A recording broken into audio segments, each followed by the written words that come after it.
అన్న నమస్తే అన్న. నమస్తే. ఏం పేరు? చంద్ర. ఏం చేస్తుంటారు అన్న? మాది నిమ్మకాయ వ్యాపారం అండి. ఎక్కడ ఉంటారు మీరు? ఏలూరే. ఏలూరే లోకల్. లోకల్. ఓకే అన్న, మరి ఎట్లా ఉంది మరి ఏలూరులో అభివృద్ధి విషయంలో చూసుకుంటే గత 5 సంవత్సరాలుగా ఏమైనా మార్పు వచ్చిందా? అభివృద్ధి అంటే కంపెనీలు అవి తీసుకొచ్చుంటే ఇంకా బాగుండేది.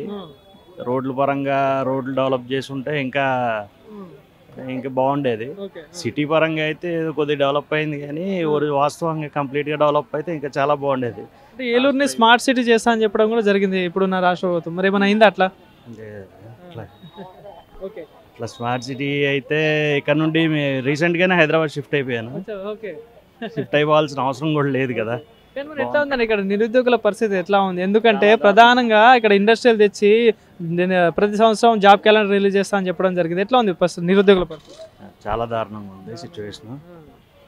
అన్ని రేట్లన్నీ పెరిగిపోయినాయి కదా, కరెంటు బిల్లు పెరిగిపోయినాయి, మొత్తం అన్ని రకాలుగా ఇబ్బందులు పడుతున్నారు ప్రజలు.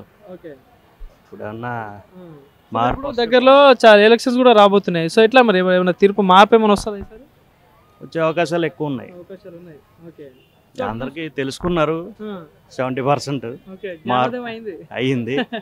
చూడాలి ఏమవుతుందో. కానీ ఇక్కడ ప్రధానంగా ఏదైతే గత ప్రభుత్వం అధికారంలో రాకముందు మద్యపాన నిషేధం చేస్తా అని చెప్పడం జరిగింది. ఇలా అనేక రకాల హామీలు చెప్పింది. సో మరి ఎట్లా ఉంది మరి అమలు చేసే విధానం? ముందు బాబులు అయితే ఎవరు ఓటేసే దాఖలాలు ఏం కనిపించట్లా. ఎందుకంటే వాళ్ళ ఆరోగ్యాలు దెబ్బతినిపోయినాయి, డబ్బులు పోయినాయి, చాలా రిస్క్ పడ్డారు. ఇప్పుడైతే ఎవరు వేసే పరిస్థితి లేదు. ప్లస్ వాళ్ళు 4.5 సంవత్సరాలు వాళ్ళు క్యాష్ తీసుకున్నారు. 4.5 years క్యాష్ తీసుకోవడంలో వాళ్ళు ఏం చేస్తున్నారు ఏంటనేది ప్రజలకు అన్నీ తెలుసు. కాకపోతే ఎవరు మాట్లాడట్లా. ఈ గవర్నమెంట్లో రేపు పొద్దున ఎటుపోయేటి వచ్చినా ఏం జరుగుతుంది అని భయపడతా కూర్చున్నారు. అంటే ప్రధానంగా మీరు ఇక్కడ లోకల్ ఉన్న క్యాండిడేట్లు సో ప్రధానంగా ఏం అభివృద్ధి కోరుకుంటున్నారన్న? ఏలూరుకి ఇంకేం చేస్తే బాగుంటుంది మీకు తెలిసినంత వరకు? ఏదైనా ఒక వన్ సైడ్ డెవలప్మెంట్ అయితే, ఒక పక్క నుండి డెవలప్మెంట్ అవ్వకుండా వస్తే అట్లీస్ట్ ఈ ఓల్డ్ సిటీ టైప్ ఉంటుంది ఏలూరు అనేది. న్యూ సిటీ వైపు డెవలప్ అవ్వకుండా వెళ్తే కొద్దిగా బాగుంటుందని నా ఉద్దేశం. యా. విద్యా వ్యవస్థ ఎట్లా ఉంది సార్? విద్యా వ్యవస్థ పర్వాలేదు. లేటెస్ట్ గవర్నమెంట్లో డెవలప్మెంట్ అది ఒకటే చెప్పుకోవచ్చు.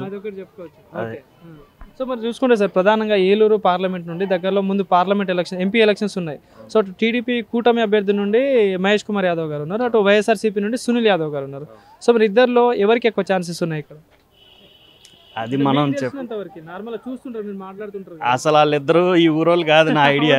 ఫస్ట్ ఆఫ్ ఆల్ ఇక్కడ సమస్యలు లోకల్ గా పరిష్కారం తెలుసుకున్న వాళ్ళకి ఇచ్చుంటే ఇంకా బాగుండేది.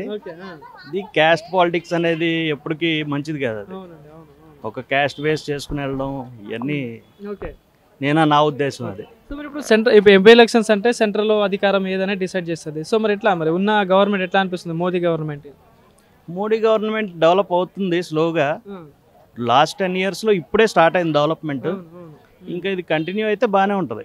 సో మరి అదేమన్నా ఇప్పుడు బీజేపీ కూడా ఇక్కడ కూటమిలో భాగంగా ఉంది. సో మరి అదేమన్నా ప్లస్ అవ్వచ్చు ఇక్కడ? అవ్వచ్చు. అయ్యే ఛాన్సెస్ ఎక్కువ ఉన్నాయి.